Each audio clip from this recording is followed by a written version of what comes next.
நல்ல தகப்பனே, சர்வ வல்லமை உள்ள எங்கள் ஆண்டவரே, இந்த காலை வேளைக்காக உமக்கு ஸ்தோத்திரம். கிருபையுள்ள கரத்தில் எங்களை தாழ்த்துகிறோம். நீர் செய்த நன்மைகளுக்கு நாங்கள் எண்ணத்தை செலுத்துவோம். ரட்சிப்பின் பாத்திரத்தை கையில் எடுத்துக்கொண்டு உம்மை தொழுது கொள்வோம் என்று சங்கீதக்காரன் சொல்லுகிறது போல, இம்மட்டும் நீர் எங்களை நடத்தி கொண்டு வந்த எல்லா நன்மைகளுக்கு நாங்கள் எண்ணத்தை செலுத்துவோம். இந்த 4 மாதமும் எங்கள் குடும்பங்களை போஷித்திருக்கிறீர் ஆண்டவரே, வழி நடத்தி இருக்கிறீர், முன்னும் பின்னுமாக பாதுகாத்திருக்கிறீர், எங்கள் பிரயாணங்களிலே கூட இருந்திருக்கிறீர் ஆண்டவரே. ஒரு இமை பொழுது கூட எங்களை கைவிடாதபடி உள்ளங்கையிலே வரைந்து வைத்து எங்களை பாதுகாத்திருக்கிறீர். நீங்கள் மட்டும் இல்லாதிருந்தால் இந்த மாதங்களை நாங்கள் இல்லாமலே போயிருப்போம் ஆண்டவரே. எத்தனையோ பேர் காணாமல் போயினார்கள், எத்தனையோ பாதுகாப்புக்கு மத்தியில் இருந்த தலைவர்கள்லாம் காணாமல் போயிட்டாங்க. ஆனால் தேவனாகிய கர்த்தர் எங்கள் மத்தியிலே உலாவுகிறவராய் இருக்கிறீர், எங்களை பாதுகாக்கிறவராய் இருக்கிறீர், எங்களை வேலி அடைக்கிறவராய் இருக்கிறீர். நாம் எல்லாம் ஒருமனப்பட்டு கர்த்தரை ஸ்தோத்திரம் பண்ணுவோமா? கர்த்தர் செய்த நன்மைகளுக்காக கர்த்தர் நம்மை ஜீவனோடு கூட வைத்தாரே ஆண்டவர். எத்தனையோ சூழ்நிலைகளை நம்மளை பாதுகாத்திருக்கிறாரு, வழி விலகாதபடி கர்த்தர் நம்மை கொண்டு போய் கொண்டே இருக்கிறாரு. பரிசுத்த ஆவியானவர் இன்னும் நம்மளை உணர்த்தி கொண்டே இருக்கிறாரு, உருவாக்கி கொண்டே இருக்கிறாரு, அவருக்கு ஏற்ற மனவாட்டியை நம்மை மாற்றிக்கொண்டே இருக்கிறாரு. எத்தனையோ முறை நம்ம விழுந்த போதும் நம்மை தூக்கி நிற்க பண்ணுகிறாரு. எத்தனையோ பேர் வழி விலகின போதும் இது வழி இதுவே என்று காண்பித்திருக்கிறாரு. எத்தனையோ முறை நமக்கு அவருக்கு விரோதமாய் செய்த போதும் நம்மை ஏற்றுக்கொண்டிருக்கிறாரு. நாம் எத்தனையோ முறை அவருக்கு விரோதமான காரியங்கள் ஈடுபட்ட போது கூட ஒரு நல்ல தகப்பனாக இருந்து நம்மை அரவணைத்திருக்கிறாரு. எல்லாம் ஒருமனப்பட்டு கர்த்தரை ஸ்தோத்திரம் பண்ணுவோம். கர்த்தர் செய்த நன்மைகளுக்கு இந்த ஜனங்களை துதிப்பதற்கென்று ஏற்படுத்தினேன், இவர்கள் என் துதியை சொல்லி வருவார்கள். கர்த்தர் எதிர்பார்க்கிறது ஒன்றே ஒன்று, நன்றி அறிதல் இருதயம் உள்ளவர்களாய் இருங்கள் என்று வேதம் சொல்லுகிறது. ஆண்டவர் இதுக்கு செய்த எல்லா நன்மைகள், இந்த 4 மாதத்தை பாருங்க. எத்தனையோ நாடுகளில் யுத்தம், எத்தனையோ நாடுகளில் மரணம், எத்தனையோ நாடுகளில் பூமி அதிர்ச்சி, 2700 பேர் மூழ்கி போயிட்டாங்க. ஆனால் கர்த்தர் நம்மை ஜீவனோடு கூட வைத்திருக்கிறார். எத்தனையோ இடங்களில் பிஞ்சு பிள்ளைகளுக்கு கூட பால் இல்லாதபடிக்கு வனாந்தரத்தில் இருக்கிறார்கள். ஆனால் உங்களுக்கும் எனக்கும் கர்த்தர் போஷித்துக் கொண்டிருக்கிறார். ஹல்லேலூயா, ஹல்லேலூயா, ஹல்லேலூயா, ஹல்லேலூயா, ஹல்லேலூயா. இருதயத்தின் ஆழத்திலிருந்து ஏதோ துதிக்கணும்னு துதிக்க வேண்டாம், வாயினால் கனம் பண்ண வேண்டாம். இருதயத்தின் ஆழத்திலிருந்து முழு இருதயத்தோடு, முழு ஆத்மாவோடு, முழு பலத்தோடு கூட கர்த்தர் செய்த நன்மைகளை பாருங்க. கர்த்தர் செய்த நன்மைகளை பாருங்க. எவ்வளவோ பிரச்சனைகள், எவ்வளவோ போராட்டங்கள், நமக்கு வந்த பிரச்சனைகள்ல நிறைய பேர் நிற்க முடியாம சூசைட் பண்ணியெல்லாம் செத்து போயிட்டாங்க. ஆனாலும் கர்த்தர் நம்மை ஜீவனோடு கூட வைத்திருக்கிறார். அவைகளுக்கு நடுவில் கர்த்தர் நம்மை பாதுகாத்து கொண்டிருக்கிறார். இந்நேரம் நமக்கு வந்த போராட்டங்களை நாம் எல்லாம் காணாமலே போயிருக்கணும், இல்லாமல் போயிருக்கணும், மடம் உடைஞ்சு போயிருக்கிறோம், துக்கத்தில் இந்நேரம் காணாமல் போயிருக்கணும். ஆனாலும் கர்த்தர் நம்மை ஜீவனோடு கூட வைத்திருக்கிறார். நாம் நிற்பதும் நிர்மூலமாகாமல் இருப்பதும் அவருடைய கிருபையாய் இருக்கிறது. அவருடைய கிருபை, கிருபை, கிருபை, கிருபை. முழு இதயத்தோடு, முழு பலத்தோடு ஆண்டவரே நீர் செய்த நன்மைகளுக்கு நாங்கள் எண்ணத்தை செலுத்துவோம்ப்பா. ஆண்டவரே நீர் எங்கள் மேல் வைத்த இரக்கங்களுக்கு நாங்கள் எண்ணத்தை செலுத்துவோம், தயவுக்கு நாங்கள் எண்ணத்தை செலுத்துவோம். ஆண்டவரே தாயின் கருவிலே உருவான முதல் எங்களை பாதுகாத்த இந்த பாதுகாப்புக்கு நாங்கள் என்ன சொல்லுவோம் ஆண்டவரே? ஹல்லேலூயா, ஹல்லேலூயா, ஹல்லேலூயா, ஹல்லேலூயா, ஹல்லேலூயா. அப்பா உமக்கு நன்றி, அப்பா உமக்கு நன்றி. மகிமையுள்ள கரத்தில் எங்களை தாழ்த்துக்கிறோம் அப்பா. Thank you Jesus, thank you Jesus. நன்றி ஆவியானவரே, நன்றி செலுத்துகிறோம், நன்றி செலுத்துகிறோம், நன்றி செலுத்துகிறோம். இம்மட்டும் தகப்பன் தன் பிள்ளையை சுமந்து கொண்டு வருவது போல எங்களை சுமந்து கொண்டு வந்தீங்க ஆண்டவரே. நாங்கள் வனாந்தரத்தை கடந்த போதெல்லாம் உடைய தோளின் மேல் எங்களை சாட்சி கொண்டீங்க ஆண்டவரே. தண்ணீரை கடக்கும் போதெல்லாம் உடைய தோளின் மேல் எங்களை சுமந்து கொண்டு வந்தீங்க ஆண்டவரே. நாங்கள் தீயை கடக்கும் போதெல்லாம் நான் உன்னோடு கூட இருக்கிறேன் என்று எங்களுக்கு உறுதுணையாய் வந்தீர் ஆண்டவரே. அப்பா, எத்தனையோ பேர் அந்த தண்ணியில் மாண்டு போனாங்க, எத்தனையோ பேர் அந்த நெருப்பில் எரிஞ்சு போனாங்க. ஆனால் நாங்களோ ஒன்றும் சேதமடையாதபடி, நெருப்பின் வாசனை கூட எங்கள் மேல் வீசாதபடிக்கு தேவனாகிய கர்த்தர் எங்களை முழுவதுமாய் பாதுகாத்து கொண்டதுக்காக உமக்கு ஸ்தோத்திரம். நன்றி, கொடான கொடி ஸ்தோத்திரம். எங்கள் ஆண்டவர் இயேசு கிறிஸ்துவின் நாமத்தில் ஒப்பு கொடுத்து ஜெபிக்கிறோம் எங்கள் ஜீவனுள்ள நல்ல பிதாவே. அல்லேலூயா. வெளிப்படுத்தின விசேஷம் 2ஆம் அதிகாரம் 1வது வசனத்தை வாசிங்க. எபேசு சபையின் தூதனுக்கு நீ எழுத வேண்டியது என்னவெனில், 7 நட்சத்திரங்களை தம்முடைய வலது கரத்தில் ஏந்திக் கொண்டு 7 பொன் குத்து விளக்குகளின் மத்தியிலே உலாவிக் கொண்டிருக்கிறவர் சொல்லுகிறதாவது, ஆண்டவர் தமக்குரியதான சுபாவங்களை அந்த 1ஆம் அதிகாரம் வெளிப்படுத்தின விசேஷத்தில் சொல்லுகிறார். அவருக்கு என்னென்னலாம் சுபாவம் இருக்குது, அவர் எப்படி இருப்பார் அப்படின்றத ஓவராலாக அந்த 1ஆம் அதிகாரம் வெளிப்படுத்தின விசேஷத்தில் சொல்லுவார். அவருடைய கண்கள் அக்கினி ஜுவாலையாக இருந்தது, அவருடைய வஸ்திரம் வெண் வஸ்திரத்தை போல இருந்தது, அவருடைய பாதங்கள் வெண்கலத்தை போல இருந்தது, அவருடைய தலை வெண் பஞ்சை போல இருந்தது, அவர் கையில் 7 நட்சத்திரங்களை ஏந்தி கொண்டிருந்தார். இப்படி எல்லாத்தையும் சொல்லிடுவார். ஓவராலாக கொடுத்துட்டு ஒவ்வொரு சபைக்கும் ஆண்டவர் சொல்லும் போது ஒவ்வொரு பார்ட்டாக அதை பிரித்து கொடுப்பார். அந்த 1ஆம் அதிகாரத்தில் எல்லாம் முழுமையாக ஆண்டவரை யோவான் பார்ப்பார். அதாவது அவருடைய ஸ்பிரிச்சுவல் வியூவை பார்ப்பார். பார்த்துட்டு அதை பார்ட்டாக பிரித்து ஒவ்வொரு சபைக்கு எபேசுக்கு சொல்லும் போது நீங்கள் பார்த்தீங்கன்னா, இப்போ சிவர்ண சபைக்கு சொல்லும் போது வாசிங்க, முந்தினவரும் பிந்தினவரும் ஒவ்வொரு, அதாவது ஓவராலாக அவருடைய விஷயத்தை சொல்லிட்டு அதை பார்ட்டாக பிரித்து ஒவ்வொரு சபைக்கும் சொல்லிக்கொண்டே வருவார். அப்படி வரும்பொழுது அந்த குறிப்பாக சபைக்கு எழுதும்போது, முதலாவது எழுதும்போது கர்த்தர் சபையை பார்த்து சொல்லுகிற வார்த்தை என்னன்னா, 7 பொன் குத்து விளக்குகளின் மத்தியில் உலாவுகிறவர். 7 பொன் குத்து விளக்குகள் அப்படின்னா என்ன அர்த்தம் அப்படின்னு கேட்டால், அதை 1ஆம் அதிகாரத்திலேயே கடைசி 2 வசனத்தை வாசிங்க பார்ப்போம். நீ கண்டவைகளையும் இருக்கிறவைகளையும் இவைகளுக்கு பின்பு சம்பவிப்பவைகளையும் எழுது. என் வலதுகரத்தில் நீ கண்ட 7 நட்சத்திரங்களின் இரகசியத்தையும் 7 பொன் குத்து விளக்குகளின் இரகசியத்தையும் எழுது. அந்த 7 நட்சத்திரங்களும் 7 சபைகளின் தூதர்களாம். நீ கண்ட 7 குத்து விளக்குகளும் 7 சபைகளாம். இந்த 7 சபை என்பது இயேசு கிறிஸ்து பரமேறி போனதுலேருந்து திருப்பி வந்து சபையை எடுத்துக்கொள்ளப்படுகிற காலகட்டம் வரைக்கும் இந்த முழுமையாக உள்ள காலகட்டங்கள். அந்த 7ஐயும் பிரித்து கொடுத்துருப்பாரு. அந்த 7 சபைகளுடைய காலகட்டத்தில் தான் நாம் இருக்கிறோம். அப்போ இந்த 7 சபைகளை குறித்து சொல்லும் பொழுது ஆண்டவர் சொல்கிற ஒரு வார்த்தை என்னென்னா, 7 பொன் குத்து விளக்குகளின் மத்தியில் உலாவுகிறவர் சொல்லுகிறதாவது. அப்படின்னா என்ன அர்த்தம்? கர்த்தர் இந்த 7 சபைகளுக்கு நடுவில் என்ன செய்ய விரும்புகிறார்? உலாவ விரும்புகிறார் என்று சொல்லி பார்க்கிறோம். இந்த உலாவுதல் அப்படிங்கிறதான மிக முக்கியமான ஒரு விஷயத்தை தான் பார்க்கிறோம். இதுதான் கர்த்தருக்கு சபை மேலே உள்ளதான மிக முக்கியமான ஒரு விருப்பம். சபையை ஆண்டவர் படைக்கும் பொழுது, அல்லது ஒரு சபையாக முதல்ல ஸ்தாபிக்கும் பொழுது, கர்த்தர் சபையை பார்த்து விரும்புகிற காரியம் என்ன அப்படின்னு சொல்லி பார்த்தீங்கன்னா, நம் மத்தியிலே அவர் உலாவ விரும்புகிறார். நீங்கள் பார்த்தீங்கன்னா பிசாசை குறித்து சொல்லப்படும் போது எசேக்கியேல் 28 அவன் வந்து நிறைய கற்களுக்கு நடுவிலே உலாவி கொண்டிருந்தான் என்று சொல்லி நாம் பார்க்கிறோம். இந்த கற்கள் என்ன அப்படிங்கிறத நிறைய விஷயம் இருக்குது. ஆனால் கர்த்தர் அவனை வைத்ததான நோக்கம் என்னென்னா, உலாவி கொண்டிருத்தல். உலாவுறதுன்னா அவங்களுக்கு தெரியும், ஜஸ்ட் வாக், அல்லது அவங்க மத்தியில் அவர் வந்து ஒரு ரிலாக்ஸாக நடந்துக்கிட்டு இருக்கிறது பேர் தான் உலாவுதல். வேகமாக நடக்கிறது வேற, ஓடுறது வேற. இப்போது பவுல் சொல்கிறார், நல்ல போராட்டத்தை போராடினேன். இப்போ எலியா பார்க்குறாரு, இரவும் பகலும் 40 நாள் நடக்கிறது வேற, ஓடுறது வேற. ஸ்பிரிச்சுவலாக சொல்கிறேன். அதே மாதிரி உலாவுதல் என்பது ஒன்று இருக்கிறது. அதாவது உலாவுதல் என்பது ரிலாக்ஸ், அப்படியே தேவன் அவங்களோடு கூட பேசிக்கொண்டு அப்படி ஒரு மிக முக்கியமான ஒரு விஷயத்தை தான் கர்த்தர் வைத்தார். அப்படி உலாவி கொண்டிருந்த இந்த பிசாசு, நல்லா கவனிச்சுக்கொள்ளுங்க, உலாவி கொண்டிருந்த இந்த பிசாசு கீழே விழுந்ததான். ஆண்டவர் அவனை தள்ளிட்டார். அந்த உலாவும் போது அவனுக்குள்ளே ஒரு பெருமை வருகிறது. அவன் வந்து என்ன செய்கிறான்னா, நான் ஆராதனை கூட்டத்துக்கு தலைவனாவேன், நான் வந்து என்ன செய்வேன், வடபுறத்தில் உள்ள நகரத்துக்கு நான் இதாகுவேன், என் சிங்காசனத்தை போடுவேன், இப்படி நிறைய விஷயத்தை செய்கிறான். செய்யும் போது கர்த்தர் என்ன பண்ணுறார்? அவனை அங்கே தள்ளிடுறார். நம்ம எல்லாருக்கும் தெரிந்திருக்கிறபடி அந்த இடத்துக்கு தான் ஆதாமை உண்டாக்க வேண்டும் என்று கர்த்தர் விரும்புகிறார். அதுக்கு தான் மல்கியா 2:15 அவர் ஒருவனை அல்லவா உண்டாக்கினார். இப்போது அவங்ககிட்ட அவனை உண்டாக்கிட்டு அந்த இடத்துல தான் ஆண்டவர் என்ன செய்கிறாரு? இந்த பிசாசு இருந்த இடத்துல தான் ஆதாமை கொண்டு வந்து வைக்க வேண்டும் என்று சொல்லி விரும்புகிறார். ஆனால் இப்போ ஆதாமை உருவாக்கி விட்டு கொண்டு வந்து வச்சுட்டு, ஏதேன் தோட்டத்தில் வச்சுட்டு, கர்த்தர் என்ன செய்ய விரும்புகிறார் அப்படின்னு கேட்டால், ஆதாமோடு கூட உலாவ விரும்புகிறார். ஆதியாகமம் 3:8 வாசிங்க.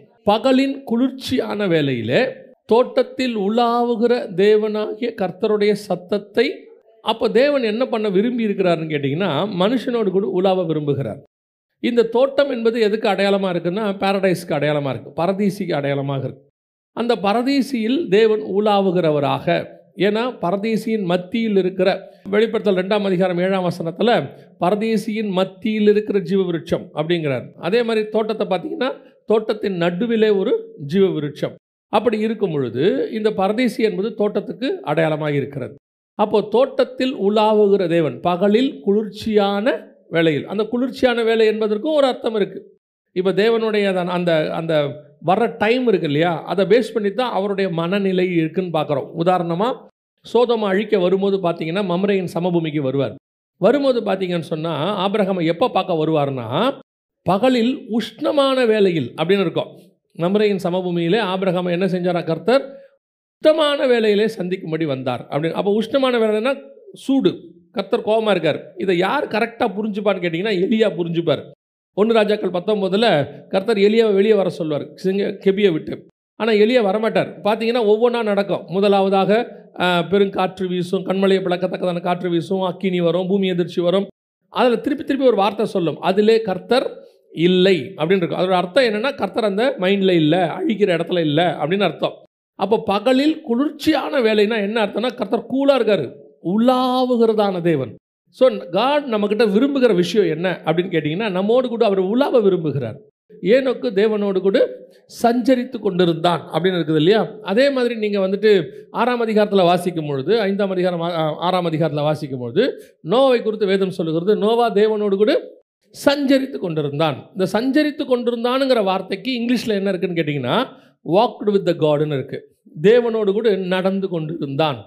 இந்த தேவனோடு கூட நடந்து கொண்டிருக்கிற அந்த அனுபவம் தான் தேவனோடு கூட அவன் எடுத்துக்கொள்ளப்படுவதற்கு காரணமாக இருக்கும். தேவனோடு கூட நடந்து கொண்டிருக்கிற அந்த அனுபவம் தான் நோவாவை பேழைக்குள் எடுத்துக்கொள்ளப்படுகிறதுக்கு காரணமாக இருக்கிறது. அப்போ தேவன் மனுஷனோடு கூட நடக்க விரும்புகிறார். அதுதான் வசனம் சொல்லுது, தேவன் பகலில் குளிர்ச்சியான வேளையிலே ஊலாவும்படி வந்தார் அப்படின்றது. இப்போது தோட்டம் என்பது நம்ம எல்லாருக்கும் தெரியும். ஏசாயா புஸ்தகம் 5ஆம் அதிகாரம் 2ஆம் வசனத்தின்படி தேவனுடையதான சபை, எனக்கு மகா செழிப்பான மேட்டிலே ஒரு தோட்டம் உண்டு அப்படின்னு சொல்கிறார். அப்போ ஆண்டவர் தேவனுடைய சபையிலே ஊலாவும்படி வருகிறார் தோட்டத்துக்குள்ளே. எப்போ வராரு? குளிர்ச்சியான வேலையிலே வருகிறார். குளிர்ச்சியான வேலைன்னா என்ன? தேவன் சந்தோஷமாக கூலாக மணவாளன் மணவாட்டியோடு கூட வாரும் நேசரே நாம் வயல்வெளியில் போய் தங்குவோம் அப்படின்னு சொல்லக்கூடியதான தேவன் உலாவ விரும்புகிறார். ஆனால் இங்கே என்ன நடக்குதுன்னு கேட்டிங்கன்னா, முதல்ல உலாவி கொண்டிருந்தான் இல்லையா? எசேக்கியேல் 28:14 ஒருத்தன் உலாவி கொண்டிருந்தவன் மேட்டுமை அடைந்து மனமேட்டுமை அடைந்து அல்லது பதவி ஆசை பிடிச்சி அல்லது மேலே வரணும்னு நினச்சி விழுந்து போனான்னு பார்க்குறோம். ஸோ உலாவும் பொழுது ஒரு பிரச்சனை வந்துக்கிட்டே இருக்குது. முதல்ல உலாவினவன் அந்த மனமேட்டுமை அடைந்தவனாக பெருமை அடைந்தவனாக, இவ்வளோத்துக்கு நடுவில் நம்ம தான் உலாவுறோம், நம்ம தான் சீஃப் அப்படிங்கிற மாதிரி அவன் விழுந்து போனான். இப்போ அடுத்து கர்த்தர் என்ன செய்கிறாரு? மனுஷனோடு கூட உலாவும்படி வருகிறார். இப்போ மனுஷன் என்ன சொல்கிறான்? வசனம் சொல்லுது, பகலில் 3:8 வாசிங்க பார்ப்போம். ஆதியா 3:8. பகலில் குளிர்ச்சியான வேளையிலே தோட்டத்தில் உலாவுகிற தேவனாகிய கர்த்தருடைய சத்தத்தை அவர்கள் கேட்டார்கள். அப்பொழுது ஆதாமும் அவன் மனைவியும் தேவனாகிய கர்த்தருடைய சந்நிதிக்கு விலகி தோட்டத்தின் விருட்சங்களுக்குள்ளே ஒளித்து கொண்டார்கள். தோட்டத்தின் விருட்சங்களுக்குள்ளே ஒளிந்து கொண்டார்கள் அப்படின்னா என்ன அர்த்தம்? அந்த சத்தம், தேவன் உலாவுகிற ஒரு சத்தம் இருக்கு. அந்த உலாவுகிற சத்தம் அவங்களுக்கு பயத்தை உண்டு பண்ணுகிறது. வசனம் சொல்லுது, அப்பொழுது அவர்கள் சத்தத்தை கேட்டார்கள், ஆதாமும் அவன் மனைவியும் தேவனுடைய கர்த்தருடைய சத்தத்தை விலகி தோட்டத்தில். அப்பொழுது அவன் சொல்றான், 10வது வசனம் வாசிங்க. அதற்கு அவன், நான் தேவரீருடைய சத்தத்தை தோட்டத்திலே கேட்டு நான் நிர்வாணியாயிருப்பதினால் பயந்து. அப்படின்னா என்ன அர்த்தம்? கர்த்தர் உலாவுகிற சத்தம் அவனுக்கு என்னவா இருக்கிறது? பயத்தை உண்டு பண்ணுகிறது. தேவன் உலாவும் போது பயம் வருமா? யோசித்து பாருங்க. ஒருத்தர் வேகமாக நடந்து வர்றாருன்னா நமக்கு பயம் வரும். அவர் வர்ற வேகத்தை பார்க்கும்போது நம்ம என்ன செய்யும்? சில நேரத்தில் ஆஃபீஸ் முடிச்சுட்டு கணவர் வருவார். அவர் வரும்பொழுது அவர் செருப்பு விடுற வேகத்திலே அந்த அம்மாவுக்கு புரிஞ்சு போயிடும், இந்த ஆள் இன்றைக்கி என்ன சரியில்லை அப்படின்னு. அவர் செருப்பு விடுற வேகமே. அப்போ அந்த நடையை வச்சே நம்ம என்ன செய்ய முடியும்? சொல்ல முடியும். உலாவும் போது பயம் வருமா? தேவன் உலாவ வருகிறார். பகலில் குளிர்ச்சியான வேளையிலே உலாவும்படி கூலாக ரிலாக்ஸாக கர்த்தர் வர்றார். உன்னோடு கூட நான் சஞ்சரிக்க விரும்புகிறேன். I want to walk with you. அதான் கர்த்தருடைய திட்டம். அப்படி தேவன் இவ்வளவு கூலாக இருக்க அந்த நேரத்தில் அந்த சத்தம் பயத்தை உண்டு பண்ணுமா? யோசித்து பாருங்க. வசனம் சொல்லுது, அந்த சத்தத்தை கேட்டு பயந்து. ஏன் அந்த சத்தத்தை கேட்டால் பயம் வருது? ஒரு கோபமான சத்தத்தை கேட்டால் பயம் வரணும். இப்போ எலியாவுக்கு வந்து பயம் வந்துச்சு. காரணம் என்னென்னா, கண்மலையை பிளக்கத்தக்கதான ஒரு சவுண்டு, பெருங்காற்று, அதை பார்த்தா பயம் வருது, நியாயம் இருக்குது. இப்போ இஸ்ரவேல் ஜனங்களுக்கு ஒரு பயம் வந்துச்சு. பயங்கரமான இடி இடிச்சுது, மின்னல், அந்த காட்சி அவர்களுக்கு பயத்தை உண்டாக்கிது. அந்த பயம் வந்ததுக்கு நியாயம் இருக்குது. இப்போ உலாவுகிறதுல நியாயம் வருமா? பயம் வருமா? யோசித்து பாருங்க. பல நேரத்தில் கர்த்தர் நம்மோடு கூட இப்போ அப்படி தான் இருக்கிறார். இப்போ நம்ம கூட அப்படி தான் இருக்கிறார். அதுவும் இந்த கிருபையின் காலம்னு சொல்கிற இந்த காலத்தில், அவருடைய ரத்தம் சிந்தப்பட்டு சபை எடுத்துக்கொள்ளப்படுகிற இந்த இடைப்பட்ட காலத்தில் கர்த்தர் நம்மதியில் உலாவுகிறவராய்த்தான் இருக்கிறார். கர்த்தர் இன்னும் நம்ம மேலே கோபமாகவே இல்லை. இப்போ கூட பாருங்க, கர்த்தர் கோவப்பட்டார்னா, பழைய ஏற்பாடாக இருந்துச்சுன்னா, நியாயப்பிரமாணமாக இருந்துச்சுன்னா, சர்ச்சில் ஒருத்தர் கூட இருக்க மாட்டோம். டெய்லி 10 பேரை நம்ம கொண்டு போய் புதைக்கிற வேலை தான் இருக்கும். அவ்வளோதான் நடக்கும். இன்றைக்கி இருக்கிற நிலைமைக்கு கர்த்தர் அடிக்கிற கோபத்தில் இருந்து, அதுவும் புல்பீட்டில் ஆரம்பிக்கும். அது அப்படி தான் சொல்கிறாரு, மூப்பர் இடத்தில் தொடங்குங்கிறார். ஆனால் இது புதிய ஏற்பாட்டு காலமாக இருக்கிறதுனால, இயேசு கிறிஸ்து ரத்தம் சிந்தப்பட்டதுனால கர்த்தர் இன்னும் பொறுமை உள்ளவராக இருக்கிறார், நீடிய பொறுமை உள்ளவராக இருக்கிறார். ஆனால் நல்லா கவனிச்சு பாருங்க, எப்போ உங்களுக்கு தேவனிடத்தில் பயம் வருகிறது? உங்களுக்கு எப்போ பயம் வருதுன்னு பாருங்க. தெளிவாக தெரியும். நீங்கள் சர்ச்சுக்கு நல்லா வந்துகிட்டு இருக்கிறீங்க, ஆவிக்குரிய வாழ்க்கையில் இருக்கிறீங்க. எப்போ நீங்கள் தேவனை விட்டு கொஞ்சம் தூரம் போகிறீங்களோ உங்களுக்கு பயம் வரும். உங்கள் ஆவிக்குரிய வாழ்க்கையில் ஒரு பயம் வரும். இந்த பயம் எதனால் உண்டாகிறது? எனக்கும் தேவனுக்கும் உள்ள ஸ்பிரிச்சுவல் கனெக்ஷன் கட் ஆகுது. அந்த ஸ்பிரிச்சுவல் கனெக்ஷன் கட் ஆன உடனே ஆட்டோமேட்டிக்காக என்ன வரும்? ஒரு பயம் வரும். இப்போ பாருங்கள், வீட்டில் நீங்கள் இருந்துகிட்டே இருக்கிறீங்க, உங்கள் வீடு தான், பூட்டி இருக்குது, உள்ளே உட்காந்துருக்கீங்க, திடீர்னு மொத்த கரண்ட் ஆஃப் ஆயிடுச்சு. ஆஃப் ஆன உடனே டக்குன்னு ஒரு பயம் வரும்ல, ஐயோ அப்படின்னு ஒரு சவுண்டு வருதுல்ல. அது எதனால் வருது?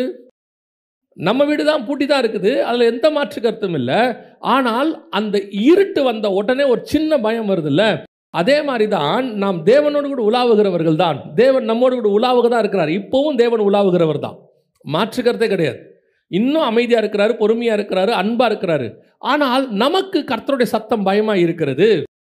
கர்த்தர் சில நேரங்களில் நமக்கு இருதயத்தில் ஒரு பயம் வருது. இதை தான் நம்ம என்ன சொல்கிறோன்னா, ஆவியானவர் வரும்போது பாவத்தை குறித்தும் நீதியை குறித்தும் நியாயத்தீர்ப்பை குறித்தும் கண்டித்து உணர்த்துகிறார். அந்த உணர்த்துகிறது இருக்குல்ல, அந்த உணர்த்துகிறது நமக்கு என்னவாகுதுன்னா பயமாக மாறுது. இப்போ அப்பா வந்துட்டு அடிக்க மாட்டார், ஆனால் அவர் பேசுகிற வேகமே, அந்த அவர் சொல்கிற விஷயமே நமக்கு என்னத்தை செய்யும்? சில நேரத்தில் வந்து பார்த்தீங்க, அப்பா வந்து என்னடா என்ன அப்படின்னோடனே அவனே யோசிப்பான், இவர் எது கேட்குறாரு, இது என்னவா இருக்கும்? ஆட்டோமேட்டிக்காக ஒரு பயம் வரும் தெரியுமா? பல நேரங்களில் கவனித்து பார்த்தீங்கன்னா, நம்மளை அறியாமலேயே அவங்க கேட்கறது சாஃப்டாக தான் இருக்கும். எதனால், ஏன் அப்படின்னு சொல்லி சில நேரத்தில் அவர்கள் செய்கிறது சாதாரணமாக இருக்கும், நமக்கு அது என்னவாக்குது? பயங்கர பயத்தை உண்டாக்குகிறது. இப்போ தேவன் உலாவுகிறவரை தான் இருக்கிறார், மாற்று கருத்தே இல்லை. இன்னும் கிருபை நம்மேல் இருக்கிறது, இன்னும் பாதுகாத்துட்டு இருக்கிறார். ஆனால் அவைகளுக்கு நடுவில் ஒரு உலாவும் போது ஏன் அந்த சத்தம் ஆதாமுக்கு பயத்தை உண்டு பண்ணுகிறது என்று சொன்னால், அந்த உலாவுகிற சத்தமே எனக்கு ஒரு பயத்தை உண்டாக்குறது. ஏன்னா இப்போ நான் வேறொரு காரியத்தை, கர்த்தருக்கு பிரியமில்லாத ஒரு காரியத்தை செய்து விட்டேன், அவ்வளோதான். கர்த்தருக்கு பிரியமில்லாத காரியம் ஒன்று எனக்குள்ளே வந்துருச்சு. அவர் செய்யக்கூடாதுன்னு சொன்னதை நான் செஞ்சுட்டேன். நான் செஞ்ச உடனே இப்போ எனக்கு அது என்னவா மாறுது? ஒரு பயத்தை உண்டாக்குகிறது. அப்போ உலாவுகிற தேவனை விட்டு முதலாவது தேவன் விலகவில்லை, மனுஷன் விலகினான். இப்போ நான் சொல்கிறேன், கர்த்தர் ஒரு நாளும் நம்மை விட்டு விலகுகிறது இல்லை. கர்த்தர் கடைசி வரைக்கும் உங்களை என்னையும் தூக்க வேண்டும் என்று தான் விரும்புகிறார். லாஸ்ட் மினிட் வரைக்கும் நம்ம ஆண்டவரை மாதிரி நம்மளை காப்பாற்றணும்னு நினைக்கிற ஆளு, மனுஷன், தேவன் உலகத்தில் வேற யாரும் கிடையாது. அவர் ஒருத்தர் மட்டும்தான். தாய் தகப்பன் கூட ஒரு இடத்துல விட்டுருவாங்க, இதுக்கு மேலே இது உருப்படாது, அவ்வளோதான், வாய்ப்பு இல்லை. சில நேரத்தில் ஒரு ஒரு பேப்பரில் வந்த செய்தி, அப்பா வந்து என்ன பண்ணிட்டாராம், பையனை பிடிச்சி போலீஸில் கொடுத்துட்டாரா. ஏன்னு கேட்டால் அவன் திருத்த மாட்டாங்க, எவ்வளோ சொல்லி பார்த்துட்டேன், அப்பாவே கை கழுவிட்டார், முடியாதுன்னு சொல்லி. ஆனால் பரம தகப்பன் கை கழுவுறதே இல்லை. இப்போ யோசிச்சு பாருங்க, ஆதாம் பழம் சாப்பிட்டான்றது அவருக்கு நல்லா தெரிஞ்சு போச்சு, நல்லா தெரியும். அவருக்கு தெரியா இருக்குமா? சர்வ வல்லமை உள்ள தேவன், தெரியாமல் இருக்குமா? வந்து குளிர்ச்சியான வேளையில், ஆதாமே நீ எங்கே இருக்கிறாய்? இன்னும் அவர் அவனை தேடுறாரு, இன்னும் நம்மை தேடுகிறார். கர்த்தருக்கு பிரியமில்லாத எத்தனையோ காரியத்தை நாம் செய்கிறோம், கர்த்தருக்கு விருப்பம் இல்லாததை நாம் செய்கிறோம். சில காரியங்கள் நமக்குள் வருகிறது, அது சிந்தனையினாலேயோ செய்கையினாலேயோ அல்லது உபதேசத்தினாலேயோ ஏதோ ஒன்று. இப்போ நீங்கள் பார்த்தீங்கன்னா பழம் சாப்பிட்டாங்கிறது பார்க்கறதுக்கு இருக்கும். ஆனால் 2 கொரிந்தியரில் சொல்லும்பொழுது அவர் வந்து என்ன வார்த்தை சொல்கிறார்? 11ஆம் அதிகாரத்தில் 2-3 வசனத்தில் சொல்லும்போது பவுல் சொல்கிறாரு, அது உபதேசம்னு சொல்கிறார். எப்படி ஏவாள் பழம் சாப்பிட்டாங்களோ அந்த மாதிரி நீங்களும் கிறிஸ்துவை பற்றின உண்மை நின்று உங்கள் இருதயமும் விலகிவிடுமோ. அதாவது நம்ம என்ன ஏதோ ஒரு விதத்தில் உபதேசத்தினாலேயோ செய்கையினாலேயோ சிந்தனையினாலேயோ ஏதோ ஒன்றில் நம்ம என்ன செய்கிறோம்? கர்த்தரை விட்டு விலகுகிறோம். விலகின உடனே என்ன ஆகுது? நாம் தான் தேவனை விட்டு விலகி ஓடி ஒளிந்து கொள்கிறோம். ஆனால் கர்த்தர் இன்னும் தேடுகிறார். நீ எங்கே இருக்கிற? அல்ல ஆண்டவரே, உங்கள் சத்தம் ஏன்பா, இந்த சத்தம் ஏன்பா உனக்கு பயத்தை உண்டாக்குது? இந்த சத்தம் ஏன் பயத்தை உண்டாக்குது? இல்லை ஆண்டவரே, இந்த சத்தத்தோடு கூட நான் ஒரு நாள் நடந்து கொண்டு இருந்தவன். இதே சத்தத்தோடு அவன் என்ன பண்ணியிருக்கிறான்? ஆண்டவர்கிட்ட நடந்திருக்கிறான். அந்த உலாவுகிற சத்தம் ஒரு நாள் அவனுக்கு எப்படி இருந்தது? சந்தோஷமாக இருந்தது. ஆலயத்தில் ஆவியானவர் பேசும்போது உங்களுக்கு சில நேரத்தில் இருதயத்தில் குத்தப்படும். சில நேரத்தில் இப்போ நாங்கள் வந்து உங்களை மாதிரி உட்காந்து செய்தி கேட்டுட்டு இருக்கும்போது ஒரு நாள் கூட எங்கள் பாஸ்டர் பேசினார்னு நாங்கள் பார்த்ததே கிடையாது. ஆவியானவர் பேசினார்னு மட்டும்தான் நாங்கள் பார்த்தோம் சபையில். அதனால தான் எங்கள் ஆவிக்குரிய வாழ்க்கை நாளுக்கு நாள் வளர்ந்துச்சு. குத்தம், அவர் பேசும்போது குத்தம். ஒரு நாள் கூட பாஸ்டர் ஏதோ நம்மளை பற்றி தெரிஞ்சுக்கிட்டு பேசுகிறாரோ அப்படின்னு நாங்கள் உணர்ந்ததே கிடையாது. எங்களுடையதான ஒரே உணர்வு, எங்களோடு கூட ஆவியானவர் பேசுகிறார். யோசித்து பாருங்க, அந்த வார்த்தை, அந்த கர்த்தருடைய வார்த்தை எப்பவுமே கிருபை பொருந்தினதாக இருக்குது, நம்மக்கிட்ட அன்பாக தான் இருக்குது. ஆனால் நமக்கு அது குத்துகிறது இல்லை. அதுக்கு காரணம் என்னென்னா, நான் தோட்டத்துக்கு பின்னாடி ஒளிந்து கொண்டு இருக்கிறேன், விருட்சங்களுக்கு பின்னால் ஒளிந்து கொண்டிருக்கிறேன். எனக்கும் தேவனுக்கும் நடுவில் ஏதோ ஒரு பிரச்சனை இருக்கிறது. ஒரு நாளும் கர்த்தர் என்னை விட்டு விலகவே இல்லை. அன்னைக்கு விலகின ஆதாம் அதோட தோட்டத்தை விட்டு வெளியே போயிட்டான். அவ்வளோதான். நீங்கள் அந்த விலகும் போதே திருப்பி கர்த்தரோட கூட ஒப்புரவாக ட்ரை பண்ணணும். இல்லை ஆண்டவரே அது என்ன ஆச்சு, பரவாயில்ல, நான் திருப்பி வந்து, அதனால தான் எனக்கு ரொம்ப அந்த 51ஆம் சங்கீதம் இருக்குது பாருங்கள், அதை வந்து டெய்லி ஒரு நாள் படித்தா கூட தப்பு கிடையாது. 51ஆம் சங்கீதத்தை டெய்லி ஒரு நாள் படித்தா கூட தப்பு கிடையாது. இவர் தாவீது தப்பு பண்ணுறார். பண்ணி முடித்த உடனே அந்த செகண்ட் அவருக்குள்ளே என்ன ஆகுது, ஸ்பிரிச்சுவலி ஒரு பிரச்சனை வருது, ஸ்பிரிச்சுவல் ப்ராப்ளம் வருது. வந்த உடனே மனுஷன் போய் அதை சரி பண்ணுறாரு பாருங்க. எதை சரி பண்ணுறாரு பாருங்க, என் ராஜ்யத்தை திருப்பி கொடும்னு கேட்கல அவரு. புரியுதா? என்ன கேட்டார் அவரு? உம்முடைய பரிசுத்த ஆவி என்னை விட்டு எடுபடாமலும் உம்முடைய இரட்சண்ய சந்தோஷத்தை என்னை விட்டு திரும்பவும் எனக்கு தாங்க. ஆண்டவரே, உங்களுக்கு எனக்கு நடுவில் ஒரு கேப் வந்துருச்சுப்பா, ஒரு சின்ன கேப். பல நேரத்தில் இந்த கேப் வரும்போது அந்த கேப்பை நம்ம என்ன பண்ணுறோம்னா ஃபில் பண்ண விரும்புறதில்லை. அந்த சந்தோஷத்துக்குள்ள இப்போ பத்சேபாலால ஒரு சந்தோஷம் இருக்கு, கர்த்தரால ஒரு சந்தோஷம் இருக்கு. அதுதான் இரட்சண்ய சந்தோஷம். பத்சேபாலால வர சந்தோஷம் இருக்கு, அதில் எந்த மாற்று கருத்தும் இல்லை. இப்போ இந்த சந்தோஷத்திலேயே தாவீது இருந்துட்டு இரட்சண்ய சந்தோஷத்தை மறந்துட்டானா அவன் விருட்சங்களுக்கு பின்னால் ஒளிந்து கொண்டவன், அதுக்கு பின்னாடி வரமாட்டான். அதான் ஆதாம், வரவே இல்லை. அதுக்கப்புறம் ஆதாம் தேவனுக்கு முன்பாக போனவன் தான் சமூகத்துக்கு விலகி, இவன் சமூகத்துக்கு விலகுனா அடுத்து இவன் பையன் காயின் கர்த்தருடைய சமூகத்தை விட்டு விலகி, இவன் சமூகத்தை விட்டு போனால் இவன் பையனும் போயிட்டான். ஒருத்தன் கூட திருப்பி வரணும்னு நினைக்கவே இல்லை. நீங்கள் பைபிளில் திருப்பி வரணும்னு நினச்ச ஒரு ஆள் யாருன்னு பார்த்தீங்கன்னா பழைய ஏற்பாட்டில் தாவீது மட்டும்தான். உங்களுடைய இரட்சண்ய சந்தோஷத்தை என்னை விட்டு எடுக்காமல். எனக்கு ஆண்டவர் சொல்லி கொடுத்தது, நான் இப்போ இருக்கிற எல்லாருக்கும் சொல்வேன், என் மெசேஜில் சொல்வேன், யார் வந்து எது நடந்தாலும் சொல்வேன், இங்கே யாருமே விழாதவங்கன்னு ஒருத்தர் கிடையவே கிடையாது. இயேசுநாதர் ஒருத்தரை தவிர அத்தனை பேரும் ஏதோ ஒரு இடத்தில் தடுக்கி விழுந்தவர்கள் தான். இங்கே செகண்ட் சான்ஸ் வாங்காதவங்க யாருமே கிடையாது. அந்த செகண்ட் சான்ஸ் உங்களுக்கு கிடைக்கிறதும் கிடைக்காததும் உங்கள் கையில் தான் இருக்குது. ஏன்னா அவர் விலகலை, அவர் உலாவுகிறவர் தான் இருக்கிறாரு. நம்ம தான் ஓடி போய் விருட்சங்களுக்குள்ளே ஒளிந்து கொண்டோம். திருப்பி அவர்கிட்ட வந்துட்டா செகண்ட் சான்ஸ் உண்டு. திருப்பி அதுக்குள்ளே வந்துட்டோம்னா செகண்ட் சான்ஸ் உண்டு. இல்லை நான் விருட்சங்களுக்கு பின்னாடி போயிட்டேன், அப்படியே தோட்டத்துக்கு அந்த மரத்துக்கு பின்னாடி போனவன் அடுத்து தோட்டத்தை விட்டு போயிட்டான். அப்படியே போனவன் தான் திருப்பி வரவே இல்லை பாருங்க கடைசி வரைக்கும். இதுதான் இங்கே இருக்க பிரச்சனை. ஆண்டவர் உங்களை என்னையும் என்ன விரும்புகிறார்னா கையை பிடிச்சிக்கிட்டு தேவன் உலாவ விரும்புகிறார்.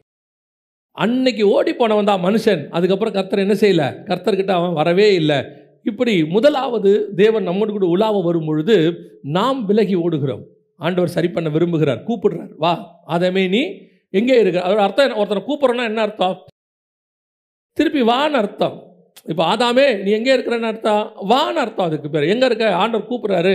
இப்போ பாருங்கள், நீங்கள் ஒருத்தரை வீட்டில் கூப்பிட்றீங்க, உங்கள் பிள்ளைய ரூம்லேருந்து ஆன்னு சவுண்டு கொடுத்தா நீங்கள் என்ன சொல்லுவீங்க, என்ன அங்கே இருந்துக்கிட்டே சவுண்டு கொடுக்குற, என்ன அங்கேருந்தே சவுண்டு கொடுத்துட்ருக்குற, வந்து என்னான்னு கேளு அப்படிம்போம்ல. அந்த கூப்பிடுறதுடைய நோக்கம் என்ன, திருப்பி வான்னு சொல்கிற அர்த்தம். அதைத்தான் இவரும் சொல்கிறார், ஆதாமே நீ எங்கே திருப்பி அவர் அதை பில்டப் பண்ண விரும்புகிறார், திருப்பி கட்ட விரும்புகிறார். ஆனால் ஒளிந்தவன் ஒளிந்து கொண்டான். கர்த்தர் இப்போ நமக்கும் அதை தான் சொல்கிறார், உன்னோடு கூட நான் உலாவ விரும்புகிறேன். இங்கே நிறைய மிஸ்டேக்ஸ் இருக்குது, நிறைய பிரச்சனைகள் இருக்குது, நிறைய வீழ்ச்சி இருக்குது. கர்த்தருக்கு நமக்கு நடுவில் அப்போது தடைகள் ஏற்பட்டுக்கிட்டே இருக்குது. ஆனால் தாவீதை போல ஆதாம் போய் ஓடி ஒளிகிறவர்கள் அல்ல, தாவீதை போல ஆண்டவரே மீண்டும் என்னை புதுப்பியும், பரிசுத்த ஆவியை என்னை விட்டு எடுக்காமலும் உடைய இரட்சண்ய சந்தோஷத்தை எனக்குள் தாங்க. இதுதான் நாம் மீண்டும் ஒப்புரவாகிற அனுபவம். இப்போ ஓடின மனுஷன் ஓடினவன் தான். அடுத்து வாசிங்க, லேவியராகமத்தின் புஸ்தகம் 26ஆம் அதிகாரம் 12வது வசனத்தை வாசி. நான் உங்கள் நடுவிலே உலாவி உங்கள் தேவனாய் இருப்பேன், நீங்கள் என் ஜனமாய் இருப்பீர்கள். திருப்பி ஆண்டவர் ஏறக்குறைய 2000 வருஷம் கழிச்சு, ஆதாம் வெளியே வந்ததுலேருந்து ஜலப்பிரளயம் 1650 வருஷம் கழிச்சு வருது. அதுக்கப்புறம் ஆபிரகாம், ஈசாக்கு, யாக்கோபு, மோசே, அங்கே ஒரு 400 வருஷம் முடித்த பிறகு இஸ்ரவேலர்களை பார்த்து ஏறக்குறைய ஒரு 2000 இயர்ஸ்ன்னு வச்சுக்கோங்களேன். இந்த 2000 வருஷம் கழித்து கர்த்தர் அடுத்த ஆளுகிட்ட உலாவ விரும்புகிறார். இப்போ சொல்கிறார், நான் உங்கள் நடுவிலே உலாவி நான் உங்கள் தேவனாக இருப்பேன். இப்போ என்ன நடந்துச்சு அப்படின்னு கேட்டிங்கன்னா வாசிங்க, யாத்ராகமத்தின் புஸ்தகம் 25ஆம் அதிகாரம் 8வது வசனத்தை வாசிங்க. அவர்கள் நடுவிலே நான் வாசம் பண்ண எனக்கு ஒரு பரிசுத்த ஸ்தலத்தை உண்டாகும். இப்போ ஆண்டவர் சொல்கிறாரு, நான் உங்கள் நடுவிலே உலாவி உங்கள் தேவனாக இருப்பேன், நான் உங்கள் நடுவிலே வாசம் பண்ண எனக்கு ஒரு பரிசுத்த ஸ்தலத்தை என்ன செய்யுங்க, ஆயத்தம் பண்ணுங்க. இப்போ திருப்பி கர்த்தர் வந்து உலாவ விரும்புகிறார். யாரோடு கூட, இஸ்ரவேல் ஜனங்களோடு கூட. இஸ்ரவேல்னா தேவ ஜனம்னு அர்த்தம். அப்போ தேவ ஜனங்களோடு கூட கர்த்தர் உலாவ விரும்புகிறார். ஆனால் நடக்கிறது என்ன? இப்போவும் அவங்கள வேறு பிரித்து எகிப்திலேருந்து கொண்டு வந்து எப்படி ஆதாமை மண்ணினால் செஞ்சு தோட்டத்துக்குள்ளே ஏவாளை கொண்டு வந்து அதை ஃபார்ம் பண்ணி திருப்பி உருவாக்கி வச்சாரோ, அதே மாதிரி இஸ்ரவேல் ஜனங்களை விடுதலையாக்கி அழகாக கொண்டு வந்து வனாந்தரத்துக்கு நடுவில் அவங்கள நடத்தி சூப்பராக அக்னிஸ்தமம் மேகஸ்தமம் எல்லாம் பண்ணிட்டு இப்போ சொல்கிறாரு, உங்கள் நடுவில் உலாவி நான் வாசம் பண்ண விரும்புகிறேன். திருப்பி ஆண்டவர் தான் ஆசையை புதுப்பிக்கிறார் பாருங்க. இதுதான் சொல்கிறேன், தேவன் நம்ம மேலே எவ்வளவு அன்புள்ளவராக இருக்கிறாருன்னு பாருங்களேன். ஒரு இடத்துல கூட நம்ம என்ன ஆகும்னு கேட்டிங்கன்னா, அதுக்கப்புறம் சிலர்லாம் சொல்லுவாங்க, செத்தாலும் உன் முகத்தில் என்ன செய்ய மாட்டேன், முழிக்க மாட்டேன் அப்படிம்பாங்க. நம்ம என்ன விரும்புகிறோன்னா, இனியே உன்னை நான் லைஃப்பில் என்ன செய்ய விரும்பலை, பார்க்க விரும்பலை.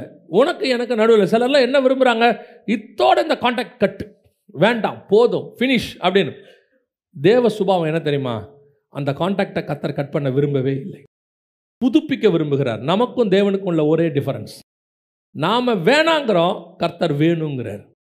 கடைசி வரைக்கும் கர்த்தர் புதுப்பிக்க விரும்புகிறார். இப்போ யோசிச்சு பாருங்களேன், உங்களையும் என்னையும் கர்த்தர் வேணான்னு சொல்லியிருந்தாருன்னா என்னைக்கோ தூக்கி போட்டு போயிட்டே இருக்கணும். நான் ரட்சிக்கப்பட்ட பிறகு சொல்கிறேன், ரட்சிக்கப்பட்ட பிறகு கர்த்தர் வேணான்னு டிசைட் பண்ணியிருந்தாருன்னா, நம்ம பாவம் செஞ்ச உடனே இங்கே ஒருத்தர் கூட உட்காந்துருக்க மாட்டோம், எனக்கு தெரியும், நான் உட்பட.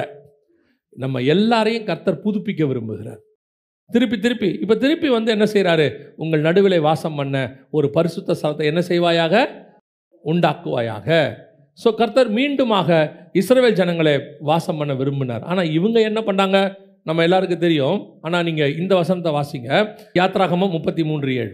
மோசே கூடாரத்தை பெயர்த்து அதை பாளையத்துக்கு புறம்பே தூரத்திலே போட்டு அதற்கு ஆசரிப்பு கூடாரம் என்று பெயரிட்டான். கர்த்தரை தேடுகிற யாவரும் பாளையத்துக்கு புறம்பான ஆசாரிப்பு கூடாரத்துக்கு போவார்கள். இங்கே கர்த்தர் உலாவும்படி வரல, கர்த்தரை தேடுகிற யாவரும். இப்போ இவங்க தான் அவர்கிட்ட போகணும். ஏன் இந்த நிலைமை, இப்படி ஒரு சிச்சுவேஷன் வந்ததுக்கு என்ன காரணம்? இவர் தான் சொன்னார் 25ஆம் அதிகாரத்தில், உங்கள் நடுவிலே நான் என்ன செய்ய விரும்புகிறேன், வாசம் பண்ண விரும்புகிறேன். இப்போ என்ன ஆயிடுச்சு தெரியுமா? முதல்ல கர்த்தர் உலாவ வந்தார், மனுஷன் ஓடி என்ன பண்ணிட்டான், ஒளிஞ்சிட்டான். அதோட மனுஷன் காணாம போயிட்டான். இப்போ பிரச்சனை என்னென்னா, இப்போ கர்த்தர் உலாவ வந்தார், கர்த்தரை தூரந்தள்ளிட்டான், கர்த்தரை கொண்டு போய் புறம்பே போட்டான். இவன் ஓடி ஒளியில் கர்த்தரை தூக்கி போட்டான். ஏன் மோசே புறம்பே போட்டார்னா, மோசேக்கு மயம் வருது. இவர் வந்து யாருன்னு கேட்டால், அக்னிமயமான கற்களுக்கு நடுவில் உலாவினவனே உண்டாக்கினவர். இவர் ஒருவரும் சேரக்கூடாத ஒளியில வாசம் பண்ணுறவர். அப்பேற்பட்டதான வல்லமை உள்ள தேவன் நம்ம மத்தியில் வாசம் பண்ண விரும்புகிறார்.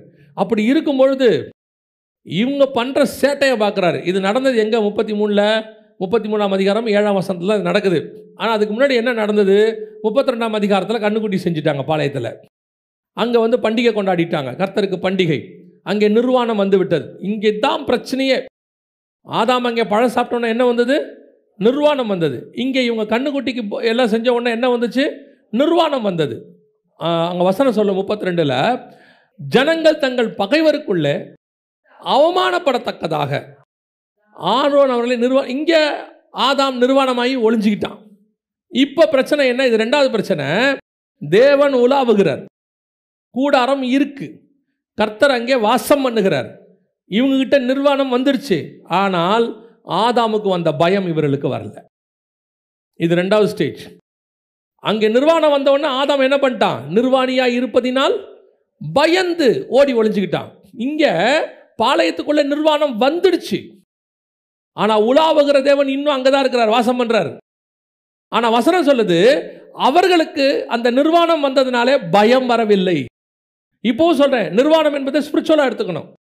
அங்கே நிர்வாணம் என்பது உபதேசம், இங்கே நிர்வாணம் என்பதும் உபதேசம். இங்கே விக்கிரகாராதனை உள்ள வந்துருச்சு, இப்போ வேறொரு உபதேசம் உள்ள வந்துருச்சு. ஆனால் இவனுக்கு என்ன இல்லை? இப்போ இதுதான் உங்க ஆவிக்குரிய வாழ்க்கையினுடைய செகண்ட் ஸ்டேஜ். முதல் ஸ்டேஜில் ஒரு கான்சியஸ் இருக்கும், கர்த்தர் குத்திக்கிட்டே இருப்பார், கர்த்தர் சொல்லிக்கிட்டே இருப்பார், இப்படி செய்யாத, இப்படி செய்யாத, இப்படி செய்யாத. நமக்கு அந்த உணர்வு இருக்கிற வரைக்கும் ஓகே, ஃபைன், அதை சரி பண்ணிக்கிட்டே வந்துடலாம், திருப்பி ஆண்டவரோட சேர்ந்துடலாம். இல்லை வேணாம், ஒரு மைண்டு தோணுது, இல்லை வேண்டாம், இது தப்பாக தெரியுது அப்படின்னு சொன்ன உடனே ஆதாமுக்கு தோணுது, ஐயோ இந்த சத்தத்துக்கிட்ட போக வேண்டாம், இது நம்ம நிர்வாணம் வேண்டாம் அப்படின்னு. இந்த மாதிரி ஒரு எண்ணம் இருக்கிற வரைக்கும் உன்னை தூக்கி, அதுதான் தாவீதுக்கு இருந்தது. நான் சொன்னேன், தாவீதுக்கு அந்த தாட் இருந்தது, அது வரைக்கும் தூக்கி எடுக்க முடியும். ஆனால் ஒரு இடத்துல அந்த கான்சியஸே போயிடும் உங்களுக்கு. அதுக்கப்புறம் அந்த கான்ஷியஸ் இருக்காது. நம்ம தப்பு பண்ணுறோங்கிற கான்ஷியஸே இருக்காது. நம்ம பண்ணுறது சரிங்கிற தாட்டு வந்துடும். இதுதான் சவுலுக்கிட்ட இருந்துச்சு. இப்போ சவுலுக்கு போய் உணர்த்துறாரு சாமுவேல். ஆனால் சவுல் தன் பக்கத்தின் நீதியை சொல்லி கொண்டிருக்கிறான், சுயநீதியை சொல்லிக்கிட்டே இருக்கிறான். நான் எதுக்கு தெரியுமா இந்த ஆடு மாடெல்லாம் வச்சேன்? ஆண்டவருக்காக தான் வச்சேன். இப்போ அவன் செய்கிற தப்புக்கு என்ன முலாம் பூசுறான்? ஸ்பிரிச்சுவல் முலாம் பூசுறான். இப்போ இவங்க பண்ண கண்ணுக்குட்டிக்கு என்ன முலாம் பூசுனாங்க? கர்த்தருக்கு பண்டிகை. இதே தான் கான்செப்ட். பார்த்தீங்கன்னா ஒன்று தான், விஷயந்தான் வெவ்வேறாக இருக்கு, ஒரே விஷயந்தான். இப்போ என்ன நடந்துச்சு? அவங்களுக்கு அந்த உணர்வே போயிடுச்சு. புசித்தார்கள், குடித்தார்கள், விளையாடினார்கள். எங்க? கர்த்தருடைய சமூகத்தில். எங்க? கர்த்தர் உலாவுகிற இடத்தில். நான் உங்கள் நடுவிலே உலாவும்படி. கர்த்தர் எங்கே? உங்கள் நடுவிலே உலாவி வாசம் பண்ணும்படி. கர்த்தர் உலாவுறாரு, வாசம் பண்றாரு, கூடாரம் இருக்கு, எல்லாம் இருக்கு. ஆனால் கர்த்தர் இருக்கிறாருங்கிற உணர்வு அவங்களுக்கு போயிருச்சு. இந்த உணர்வு தான் வெரி இம்பார்ட்டன்ட். அது போச்சு, கதை முடிஞ்சு. இப்போ உங்களுக்கு கர்த்தரை விட்டு ஓடி ஓடிற பயமே இருக்காது. ஐயோ நம்ம பாவம் செஞ்சிட்டோமேங்கிற பயமே இருக்காது. ஏன் அந்த பயம் இருக்குதுன்னா, ஆவியானவர் இன்னும் உனக்குள்ள ஏதோ ஒரு இடத்துல உணர்த்திக்கிட்டு இருக்கிறார். இல்லப்பா இல்லப்பா இல்லப்பா, இது வேண்டாம் வேண்டாம் அப்படின்றார். ஒரு இடத்துல உனக்கு அந்த கான்சியஸே போயிடும். அவ்வளோதான், உணர்வு போச்சு. போன பிறகு இஷ்டத்துக்கு செய்கிறான். அவனுக்கு அது தப்பாவே தெரியல. அவன் கேட்பான், இதில் என்ன தப்பு இருக்கு? யார் பண்ணாததை நான் செஞ்சேன், இதில் என்ன தப்பு இருக்கு? என்ன இப்போ யார் சொல்லாததை இப்போ நான் சொல்லிட்டேன், எல்லாரும் பண்ணுறதான் நான் பண்ணுறேன் அப்படின்னு நீ சொல்லிட்டீன்னா உன்னுடைய கான்சியஸ் போகுதுன்னு அர்த்தம். நீ பண்ணுறது உனக்கு தப்பாவே தெரியல அப்படின்னா சவுலாக மாறிக்கொண்டிருக்கிறோம், இஸ்ரவேல் ஜனங்களாக மாறிக்கொண்டிருக்கிறோம். பாளையத்துக்குள்ள கர்த்தர் இருக்கிறாருங்கிற பயம் போயிடுச்சு. மற்றவங்களுக்கும் யோசேப்புக்கும் என்ன வித்தியாசம்? இப்போ யோசேப்பு பண்ணலாம், தப்பு பண்ணலாம். அந்த தப்பை பண்ணும் பொழுது யாரும் ஒன்றும் கேட்க போகிறதில்ல, அத்தனையும் யாரும் தெரிய போகிறதில்ல. ஆனால் அவன் சொன்ன ஒரே வார்த்தை, தேவனுக்கு முன்பாக நான் பயப்படுறது யாருக்கும் இல்லை, யாருக்கு? தேவனுக்கு பயப்படுகிறேன்றான். நமக்கு அந்த கான்சியஸ் வரணும், அதுதான் இவ்வளோ இம்பார்ட்டன்ட். இன்னைக்கு மனசாட்சியில் சூடுண்டவர்களாய் மாறிக்கொண்டிருக்கிறோம். இதில் என்ன தப்பு இருக்குன்னு கேட்க தொடங்குறோம்ல. நீ செய்யறது தப்புனே உனக்கு தோணலைன்னா உன் இஸ்ரவேல் பாளையத்தை விட்டு தேவன் தூரம் போகிறாருன்னு. அந்த தப்புன்னு தோன்ற வரைக்கும் தான் நீ பாளையத்துக்குள்ள தேவனை வச்சுக்கிட்டு இருக்க, ஸ்டில் எக்ஸிஸ்ட் அப்படின்னு அர்த்தம். இல்லை நான் பண்ணுறதெல்லாம் தப்பு இல்லை. நான் எப்பவும் சொல்லுவேன், என் பார்வைக்கு சரியாக இருக்கிறது தேவன் பார்வைக்கு சரியாக இருக்கான்னு பார்க்கணும். நீங்கள் வேறு யார் பார்வைக்கும் சரியாக இருக்கான்னு பார்க்கக்கூடாது. இப்போ சவுல் பண்ணதை நீங்கள் எடுத்துக்கிட்டிங்கன்னா உலக பிரகாரமாக என்ன கிடையாது? தப்பு கிடையாது. உலக பிரகாரமாக தப்பு கிடையாது. இப்படி எடுத்துக்கோங்க, ஆபிரகாம் ஆகாரை திருமணம் பண்ணுறார். உலக பிரகாரமாக தப்பான்னு கேட்டிங்கன்னா தப்பு கிடையாது. ஆனால் ஸ்பிரிச்சுவலி என்னவாகுது? தப்பாகிறது. ஏன்னா இயேசு கிறிஸ்து சொல்கிற பிரமாணத்தில் ஆதி முதல் கொண்டு எங்களுக்கு அப்படி இல்லை, அந்த ஒருத்தர் தான் இருக்கணும் அப்படிங்கிறார். லா சொல்லுது அவர் பண்ணுறது தப்பு கிடையாது. ஆனால் கர்த்தருக்கு முன்பாக என்னவாகுது? தப்பாகுது. இந்த கான்ஷியஸ் தான் நமக்கு வரணும். நாம் கர்த்தருக்கு முன்பாக. அதனால தான் திருப்பி திருப்பி எலியா என்ன பண்ணுவார்னா, நான் கர்த்தருக்கு முன்பாக நிற்கிற நான். என்ன, என்னுடைய அளவுகோல் கர்த்தருக்கு முன்பாக இருக்குது. இவன் செய்கிறான், அவன் செய்கிறான், அவன் பண்ணுறான், இவன் பண்ணுறான், யார் வேணாலும் பண்ணட்டும். ஏன் உங்களை நடத்துகிறவர்கள் கூட பண்ணட்டும். இன்னும் சொல்ல போனால் நீங்கள் யாரை ரோல் மாடலாக வச்சுருக்கிறீங்களோ அவங்க கூட தப்பு பண்ணட்டும். ஆனால் அது சரி ஆயிடவே ஆகாது. உங்கள் ரோல் மாடல் எப்போவுமே கிறிஸ்துவாக இருக்கணும். கிறிஸ்துவுக்கு முன்பாக நான் சரியாக பண்ணுறேனா? ஆண்டவர் என்னை பார்த்து இதை சரின்னு சொல்வாரா? இவ்வளோதான் கேள்வி. அது தப்பு கிறிஸ்து சொல்கிறது அந்த இடத்துல எனக்கு தப்புன்னு தோணுதுன்னா இமிடியட்டாக என்னை கரெக்ட் பண்ண வேண்டிய இடத்துக்கு நான் வந்துட்டேன்னு அர்த்தம். இல்லைன்னா என்ன ஆகும் தெரியுமா? உங்களை விரட்ட மாட்டார், அவர் தூர போயிடுவார். அவர் தூர போயிடுவார். என்ன சொல்கிறாரு எசேக்கியேல் புஸ்தகத்தில் 8ஆம் அதிகாரம் 6ஆம் வசனம், என் பரிசுத்த ஸ்தலத்தை விட்டு என்னை தூரமாய் போகும் பண்ணும்படியான இஸ்ரவேல் வம்சத்தால் இங்கே செய்கிற மிகுந்த அருவருப்புகளை காண்கிறாய் அல்லவா? இதான் நடந்துச்சு. அன்னைக்கு தான் நடந்தது. அன்னைக்கு பாளையத்துக்குள்ள உலாவ வேண்டும் என்று விரும்பி அவர்கள் நடுவில் ஒரு கூடாரத்தை போட வேண்டும் என்று சொல்லி கர்த்தர் அவ்வளவு ரெடி பண்ணி மோசே கிட்ட சொல்லி, அதுவும் மாடல், பரலோகத்தினுடைய மாடல் இவ்வளோ கொடுத்து இன்ஃப்ராஸ்ட்ரக்சரை உருவாக்கி வச்சா அவனுக்கு கர்த்தர் இருக்கிறாருங்கிற பயம் இல்லை, கர்த்தர் கூட இருக்கிறாருங்கிற பயம் இல்லை. இப்போ என்ன ஆயிடுச்சு? நான் வேலை ஸ்தலத்தில் கெட்ட வார்த்தை பேசுறது தப்பு இல்லைன்னு தோணுது இல்லை. இப்போ தேவன் உங்களை விட்டு தூரம் போகிறாருன்னு அர்த்தம். என்ன செய்கிறாரு? ஆனால் ஆசாரிப்பு கூடாரம் இருக்குது. ஆனால் ஆரோன் இங்கே தான் இருக்கான், ஊழியக்காரர் இருக்கிறார், ஆசாரிப்பு கூடாரம் இருக்கு, எல்லாம் இருக்கே, உணர்வு இல்லை. கர்த்தர் தூரம் போயிட்டார், கிளம்பிட்டார். இப்போ நான் பண்ணுறது தப்புனே உனக்கு தோணலை, ஒருத்தர் சொல்லியும் தோணலை. சமீபத்தில் ஒரு தம்பிக்கு எல்லாரும் சொன்னாங்க, நீ பண்ணுற தப்புப்பா, நீ பண்ணுற தப்புப்பா, நீ பண்ணுற தப்புப்பான்னு. அந்த தம்பி கேட்கல, நான் பண்ணல, என்ன தப்பு இருக்குது, நான் பண்ணுறேன். கடைசியில் கர்த்தரே அவனை உணர்த்தின விதம் இருக்குது பாருங்களேன். அந்த தப்பு பண்ணிட்டாங்கிறத அவனுக்கு உணர்த்துறதுக்கு கர்த்தர் ஒன்று செஞ்சார் பாருங்களேன். இப்போ நேற்று ஒரு விஷயம் கேள்விப்படும் போது அந்த தம்பி சொல்கிறான்னா, இப்போ தான் கர்த்தர் என்னோடு கூட பேசுகிறாருன்னு. யோசிச்சு பாருங்க, ஒரு பெரிய பிரச்சனை வந்து அந்த பிரச்சனையில் நான் ஒரு இடத்துல சிக்கி சவுல் மாதிரி மாட்டின பிறகு, ஆமாம் நான் பண்ணது தப்புன்னு உணர்வு வரதுக்கு முன்னாடி நீ அந்த இடத்துக்கு போகக்கூடாதுன்னு கர்த்தர் விரும்புகிறார். அதுக்கு தான் முன்னாடியே சொல்கிறார், உணர்த்துறாரு. பல நேரத்தில் நாம் அதை கேட்க மாட்டோம், என்ன தப்பு நான் பண்ணுறல, என்ன பண்ணுறது, அதெல்லாம் ஒன்றும் கிடையாது. இப்படி இருந்தால் தான் வேலை வாங்க முடியும், இப்படி இருந்தால் தான் அது நடக்கும். கர்த்தர் சொல்கிறாரு, நீ வேலை வாங்கிறது ரெண்டாவது, நீ தான் எனக்கு முதல்ல. You are the first one. நீ அடுத்தவங்கள வேலை வாங்கிறதுக்கு கெட்ட வார்த்தை பேசுகிறத விட நீ கெட்ட வார்த்தை பேசாமல் வேலை வாங்காமல் இருந்தால் கூட பரவாயில்ல. உன் ஆத்மாவது எங்கே வந்துடும், பரலோகத்துக்கு வந்துடும். நீ வேலை வாங்கிடுவே, வேலை நடந்துடும், ரெண்டு பேர் ஆத்மாவும் போவாது, அவன் ஆத்மாவும் போவாது, உன் ஆத்மாவும் போவாது. இப்போ இஸ்ரவேல் ஜனங்களுக்கு கர்த்தர் உலாவுகிறாருங்கிற அந்த கான்சியஸே போயிடுச்சு.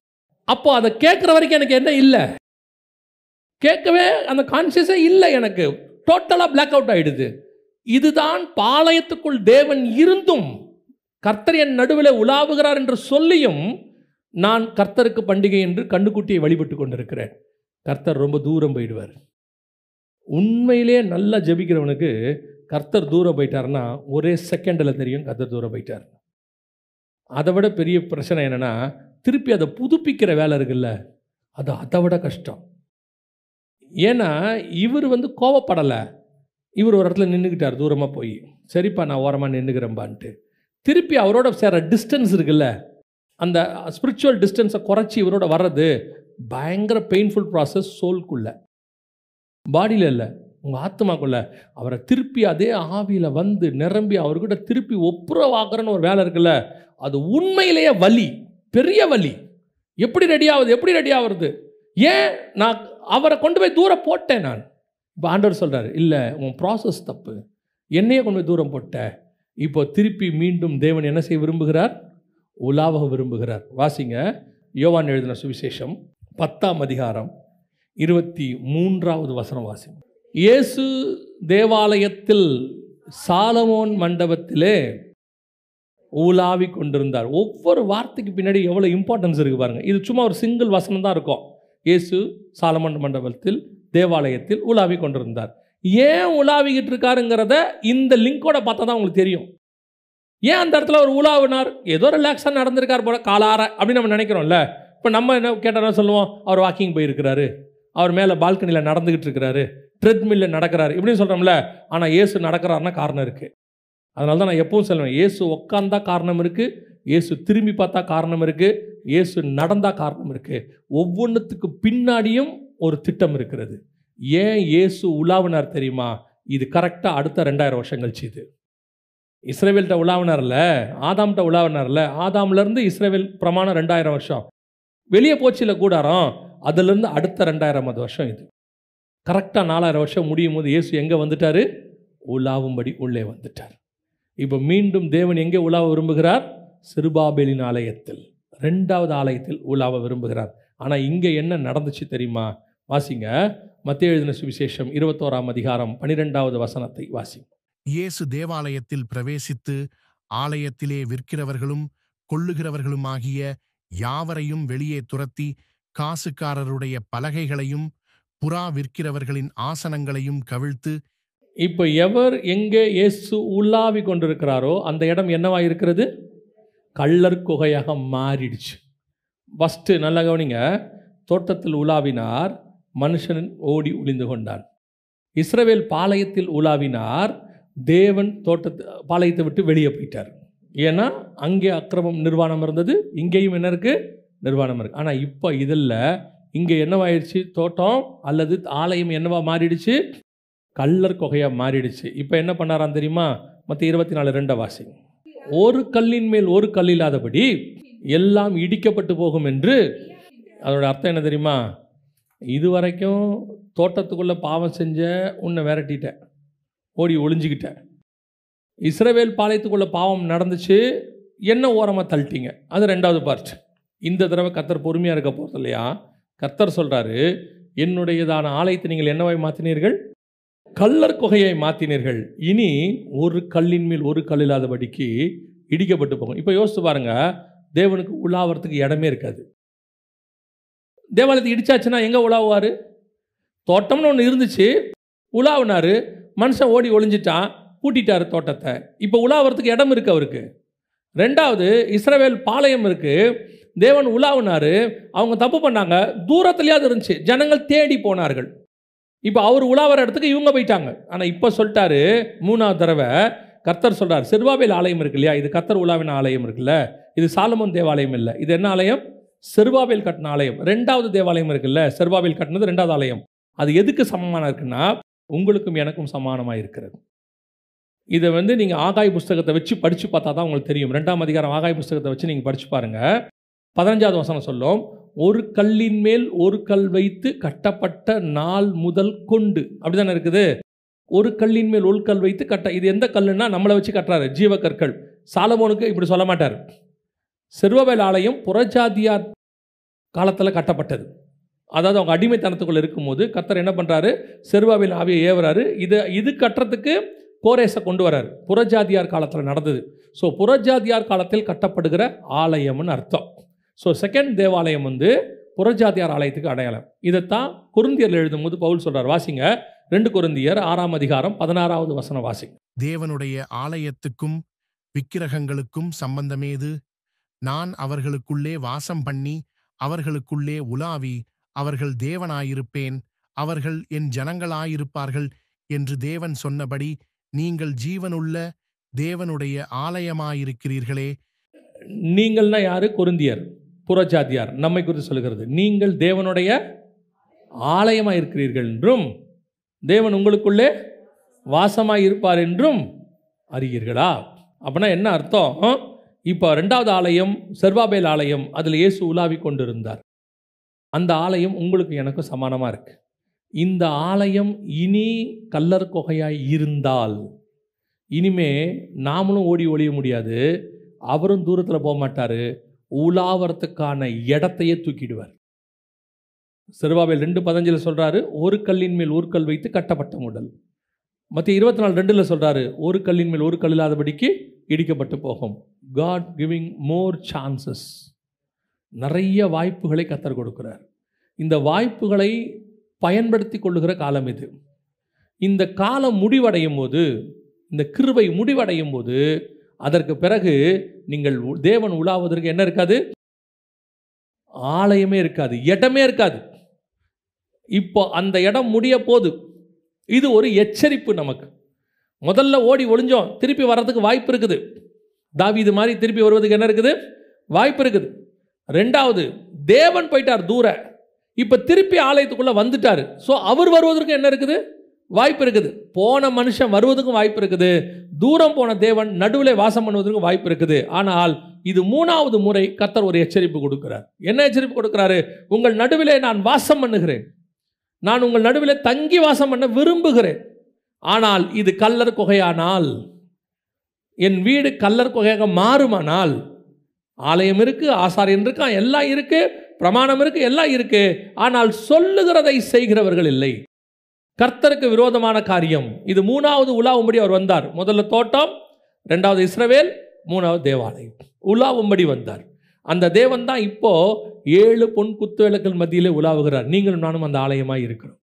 உலாவி கொண்டு சொல்லுகிறார், உனக்கு கொடுக்குற சான்ஸ் முடிஞ்சிச்சுன்னா அதுக்கப்புறம் நான் உலாவறதுக்கு ஆலயமே இருக்காது. அப்படின்னு என்ன அர்த்தம்னா, நீங்கள் நானும் இருக்கவே மாட்டோம்னு அர்த்தம். அதுக்கப்புறம் அவளை ரிமூவ் பண்ணிடுவார். காட் ரிமூவ் பண்ணிடுவார். நம்ம ஆண்டவரை பற்றி உங்களுக்கு ஒரு விஷயம் தெரியணும், நான் சொல்லிட்டு முடிக்கிறேன். நம்ம ஆண்டவர் இரக்கத்தின் தேவன், கிருபையின் தேவன், மாற்றுக்கருத்தே இல்லை. இன்னொரு பக்கம் நீதியுள்ள நியாயாதிபதியாகவும் இருக்கிறார். அவரை மாதிரி சாந்த குணம் உள்ளவர்கள் நீங்கள் பூமியில் என்ன செய்ய முடியாது? பார்க்க முடியாது. அவரை மாதிரி கோபம் அடைகிறவரையும் உங்களால் பார்க்க முடியாது. குமாரனுடைய கோபம் ரொம்ப பெருசு. ஆண்டவர் அமைதியாகவும் இருப்பார், ஆர்ப்பரிக்கவும் செய்வார். கர்த்தர் கைகளினாலே ஆசீர்வதிக்கவும் செய்வார், கையில் சவுக்கு எடுத்து அடிக்கவும் செய்வார்.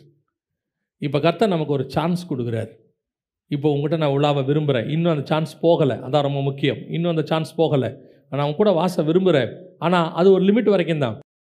ஒரு காலகட்டத்துக்கு பிறகு கர்த்தர் உன்னை விட்டு போயிட்டாருன்னா, உனக்குள்ளே விட்டு போயிட்டாருன்னா, அதற்கு பிறகு ஒரு கல்லின் மேல் ஒரு கல் இல்லாதபடிக்கு இடிக்கப்பட்டு போகும். அந்த சான்ஸ் முடிவடைகிறதுக்குள்ளே நம்மளை சரி பண்ணிக்கணும்.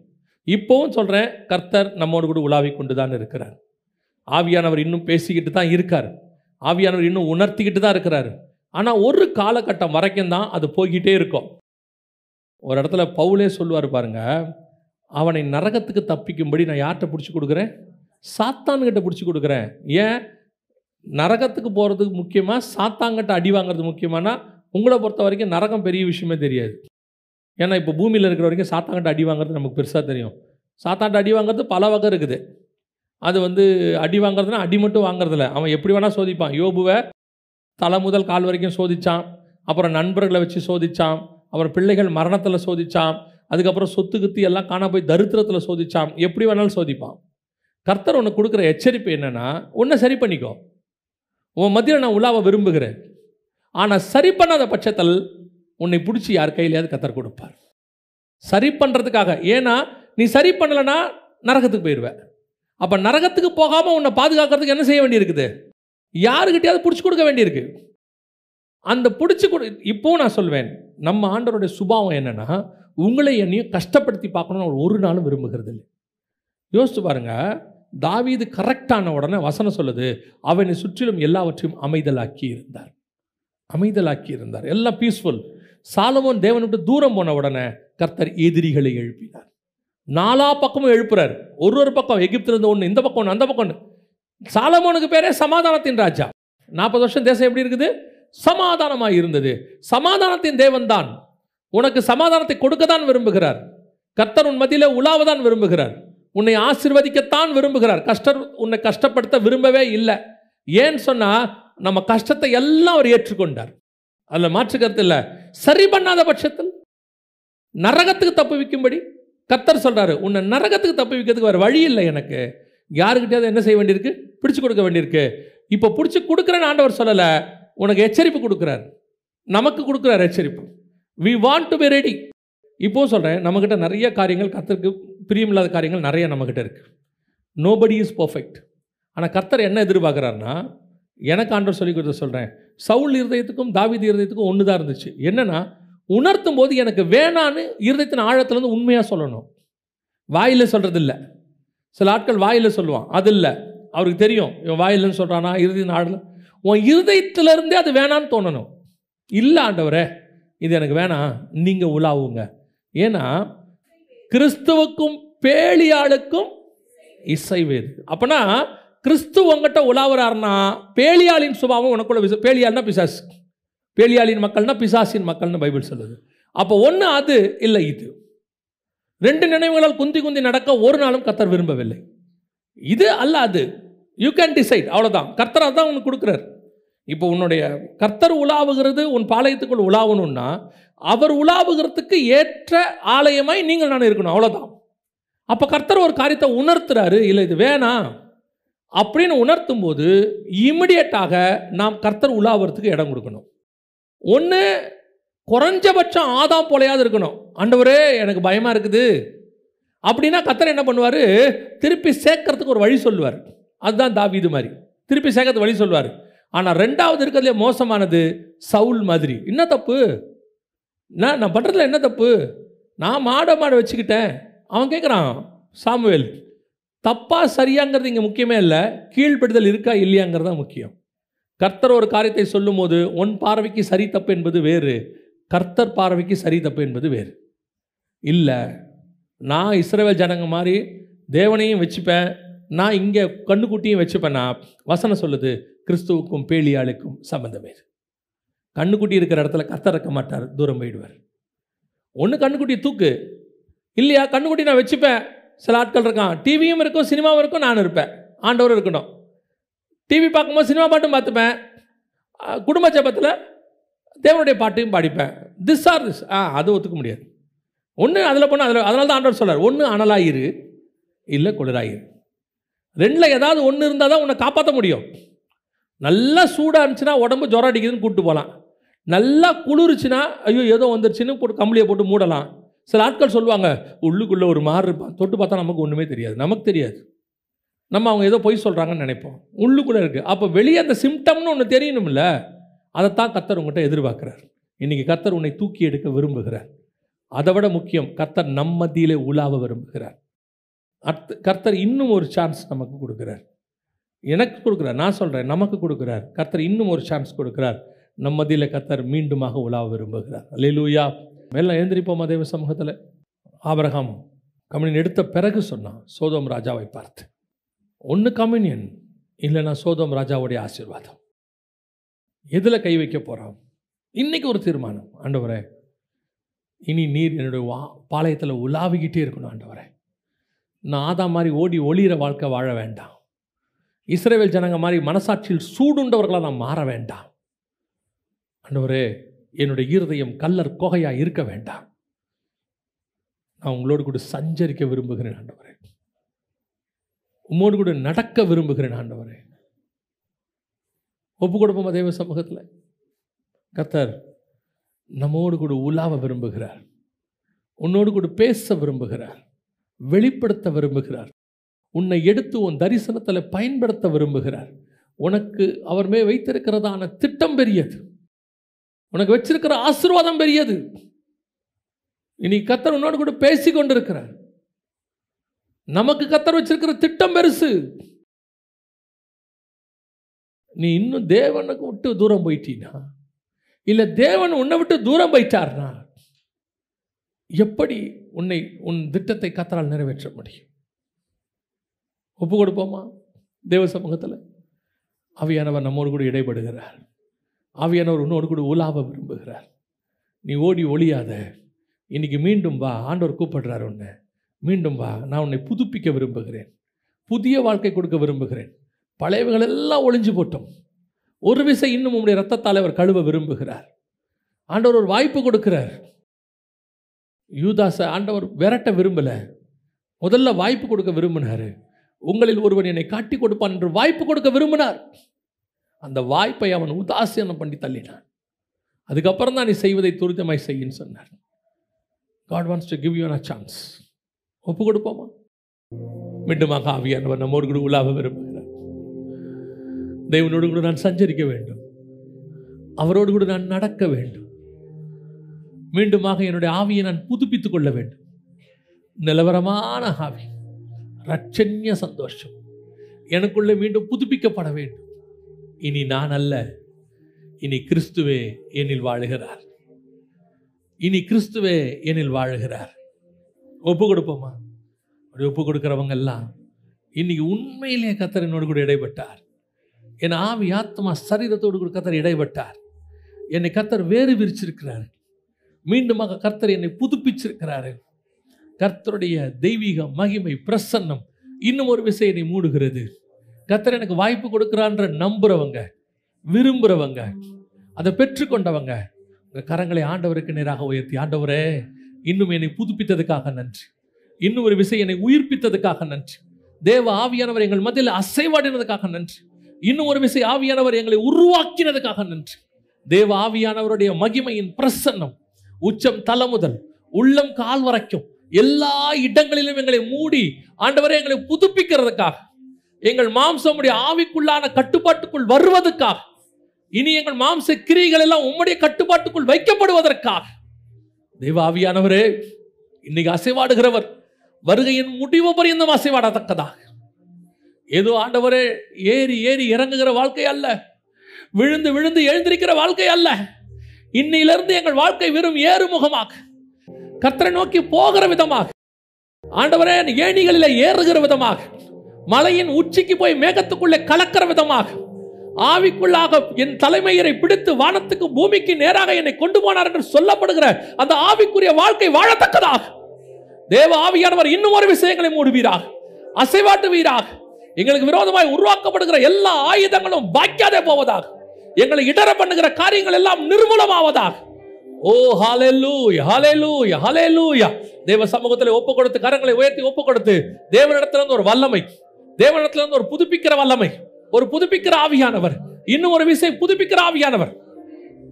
Thank you Jesus. நன்றி ஆவியானவரே. உம்முடைய கிருபையுள்ள கரத்தில் எங்களை தாழ்த்துகிறோம். நீர் மாத்திரம் மகிமைப்படுவீராக. எங்கள் ஆண்டவர் மூலம் இந்த வல்லமையை, இந்த புதுப்பிக்கிற மகிமையை, பரிசுத்த ஆவியினுடைய இன்னும் ஒரு விசை 2 மடங்கு ஆசீர்வாதத்தை இயேசு கிறிஸ்துவின் நாமத்தில் நாங்கள் சுதந்திரத்துக் கொள்ளுகிறோம். எங்கள் ஜீவனுள்ள நல்ல பிதாவே.